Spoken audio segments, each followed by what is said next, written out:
Hello everyone, in this video I'll be showing you an OP Dark Urge build in patch 8 of Baldur's Gate 3. Now the Dark Urge in this promotional material here is wearing the starting armor for the Devotion or Vengeance Paladin, and also for this image here it has the Storm Sorcerer starting outfit, and if you choose to be the Dark Urge it has you at the Storm Sorcerer. However, the Shadow Magic Sorcerer just makes the most sense for it.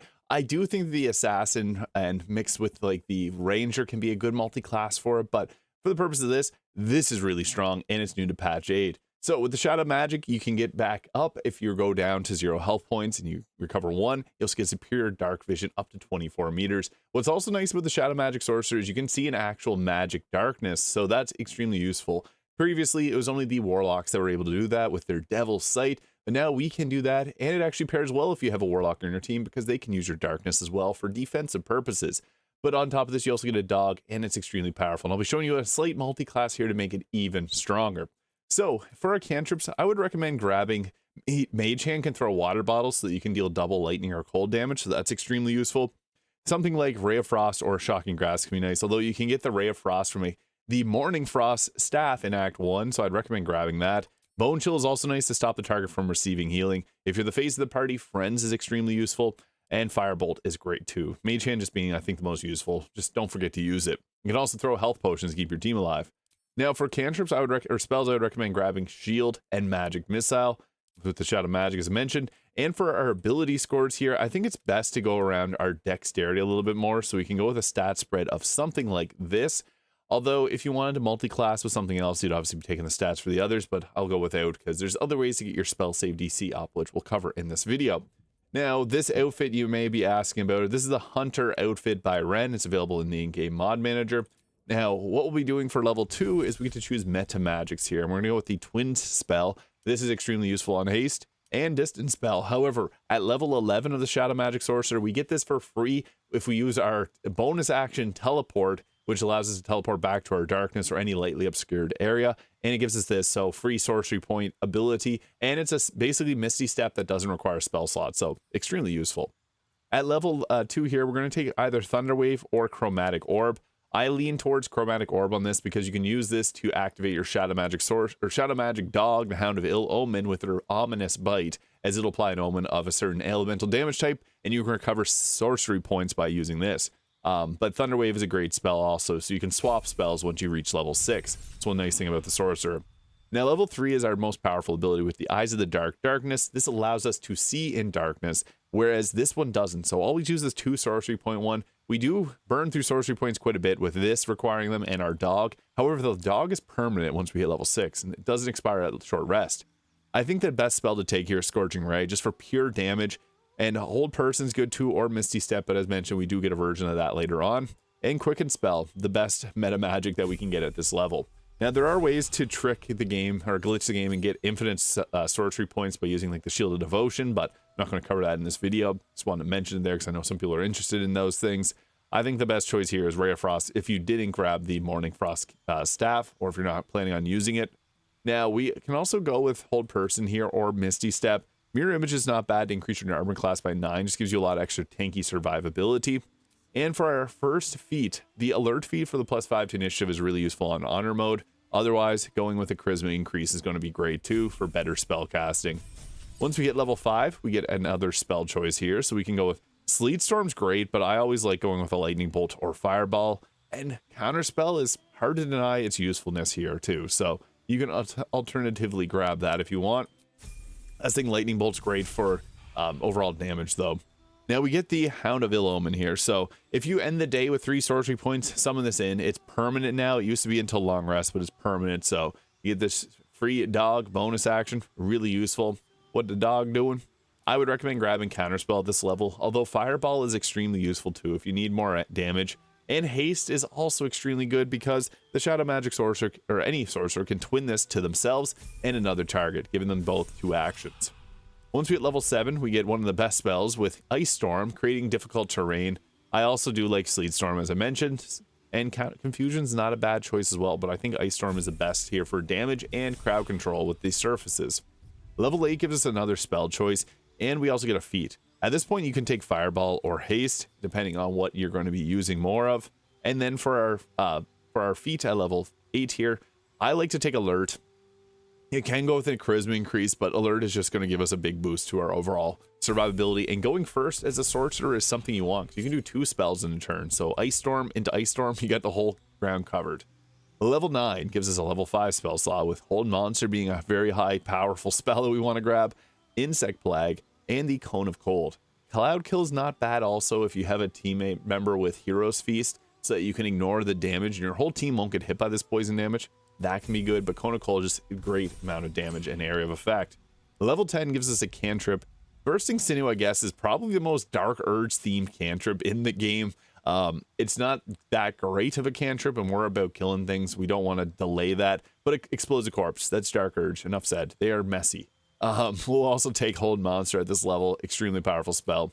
And we can go with either Careful Spell, although I wouldn't say that's the Dark Urge. Something like Extended Spell or Heightened Spell is probably more accurate to them, or Subtle Spell to be able to cast while you're silenced.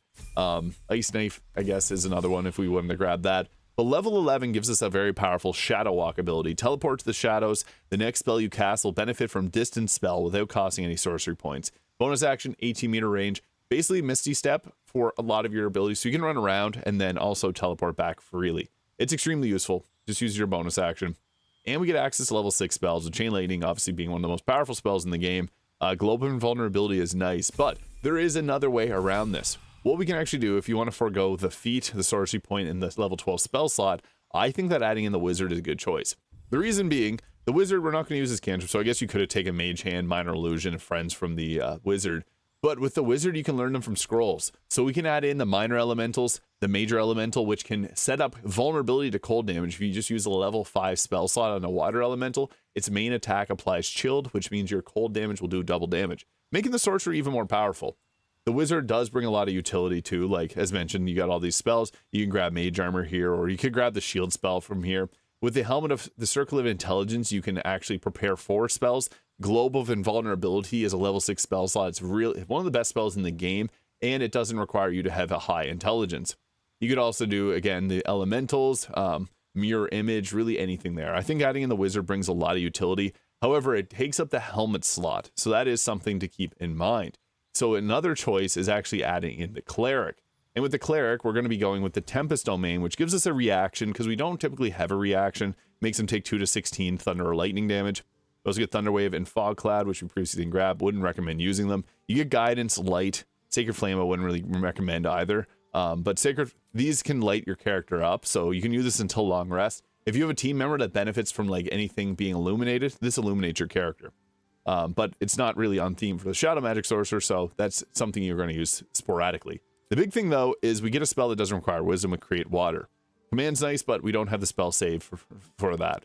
And Healing Word is also a nice one, but this is just super useful. It's going to double Chain Lightning's damage. Extremely effective. I also like to take 2 levels of the Tempest Domain because you get the Channel Divinity, but then you lose out on Chain Lightning and you have to add in a single level of the Wizard to overcome that. This is just some build crafting. I think that adding in the Tempest Domain is a great choice if you don't want to go with that extra level of the Wizard. So we can go with that. Alternatively, starting with 1 level of the Fighter or the Barbarian, and especially the Barbarian can be good because the Barbarian will give you the Constitution-based armor class. So if you're using the Constitution Amulet, it's a +6 to your armor class, and then your Dexterity modifier. So you can get extremely tanky with either of these, but the Fighter would be heavy armor, the Barbarian would be robes. I just still think that the Tempest Domain will also give you heavy armor proficiency, so it actually adds quite a bit. Now, as for gear, we got lots of options. So we can use medium armor, we can use heavy armor, but I think one of the best choices is something you can get in Act 2 with the Hat of Fire Acuity. When you deal fire damage, you gain Arcane Acuity for 2 turns. Boom! Pop a Scorching Ray. You got +10 to your spell save DC, so you're not going to miss your Chain Lightning. Very useful. Deathstalker Mantle. This is the Dark Urge we're talking. This is the best choice. The Cloak Protection if you don't want to. Armor of Agility here. Add your full Dexterity modifier to your armor class. If we had a higher Dexterity, that would be even better. So you can use the Gloves of Dexterity if you want to dump stat and put some points into Wisdom, alternatively to use Command.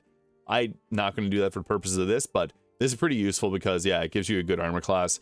You can also go with the Armor Persistence here, giving you roughly the same armor class, but you get Resistance and Blade Ward, but you get disadvantage on stealth checks, which we have Shadow Magic. We can use this +2 to saving throws. I think this one ends up being better. Gloves of the Belligerent Skies here, which will give 2 turns of Reverberation if you deal Thunder, Lightning, or Radiant damage. We got lots of lightning damage options, so that's great. And if you have the Illithid ability drain, this will stack reverberation, extremely useful. Alternatively, you could go with the Helldust gloves, the gloves of dexterity as mentioned, or even something like the wondrous gloves to give yourself an increased armor class of 1, which will take us to 25. Then we can get 26 with boots, 27 with the cloak, 28 with the helmet Baldurin, and yeah, that's, I guess, a decent armor class if you want to stack AC, but this works well. And also I got the Ring of Mental Inhibition. Whenever a target fails a saving throw, it gets mental fatigue, so it's going to get an increased 2 chance to it failing a charisma, wisdom, or intelligence saving throw. So you're going to have an increased spell chance with those. Ring of Protection, just increase armor class. I also like the Hell Rider Longbow for the +3 to the initiative. And then the Staff of Spell Power. This allows you to free cast something, so you can use this to give yourself just a free, if you went with the Warlock or the Wizard, you can use your free Chain Lightning, or not Chain Lightning, your free Create Elemental there.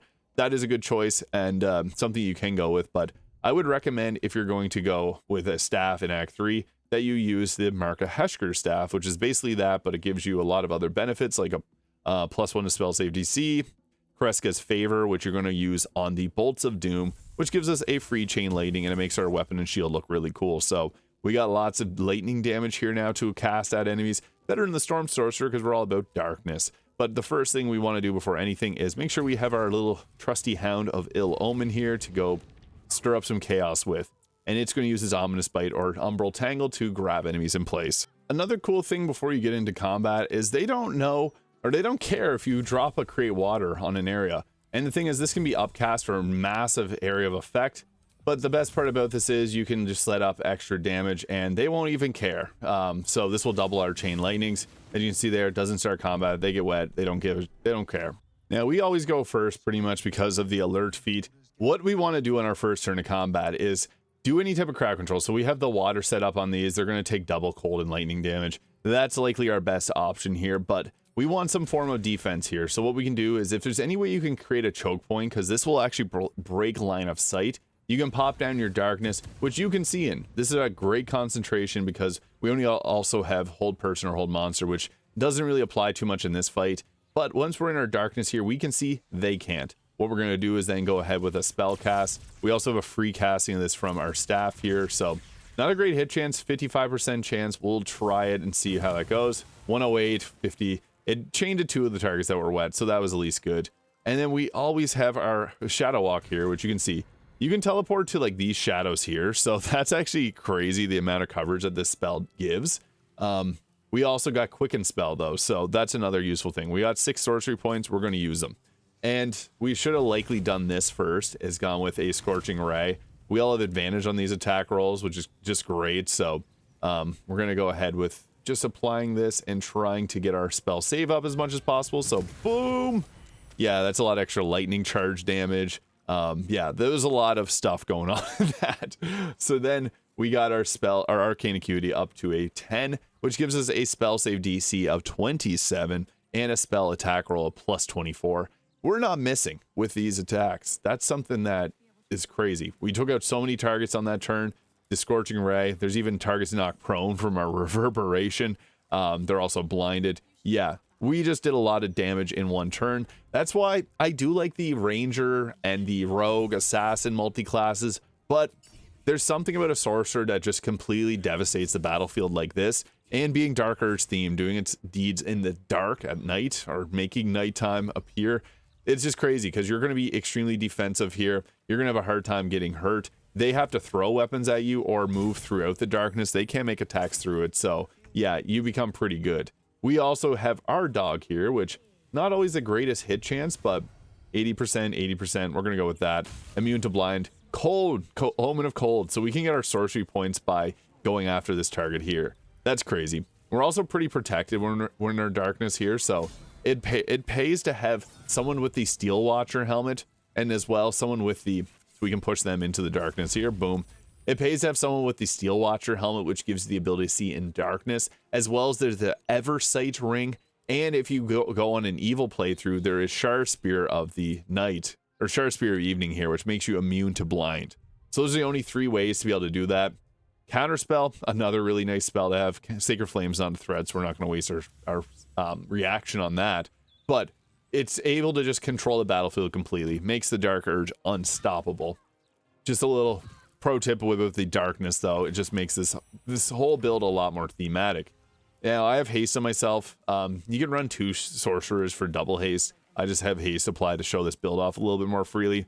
We have a level 6 spell slot again, though, and there's 3 targets right here that have spell casting that can screw us up. So we're going to want to do something about that. We can literally just drop a create water, though, which is just so funny. So create water, we'll move over there, boom. That electrocuted this target, which is kind of funny. But then we got our chain lightning here, which is going to do a lot of damage. So boom, 120, 104, 98, and 45. It took out a target that far away. Yeah, chain lightning is extremely powerful. And to end off things, we got another quicken spell here using up the last of our sorcery points. And we didn't get our Omen of Cold because we took out the target that way. But what we can do is we always got we got a lot of options for spells. You should always start off the turn with Ice Storm if you don't have something else to set up as well, because the damage from that is crazy. But you can always just go with a Scorching Ray and blast away. That's going to be one of the best damage options. The lightning charges from the Mark of Heshker apply. We had extra psychic damage there from Call the Weak, which just explodes with extra damage. We can hide under darkness, and if we ever need to get back to it, we got our Shadow Walk here to give ourselves that distance spell. And what's great about that is it turns our spell range insane. So that's something I didn't get to show off because we took out enemies too quickly, but you can see here, we got a crazy spell range just from this here alone. So yeah, you're unstoppable with the Shadow Magic Sorcerer, and this is what I think to be the best Dark Urge build for patch 8. Let me know your thoughts though in the comments. Hit the subscribe button below if you found this video useful or enjoyed, and I'll see you all in the next video.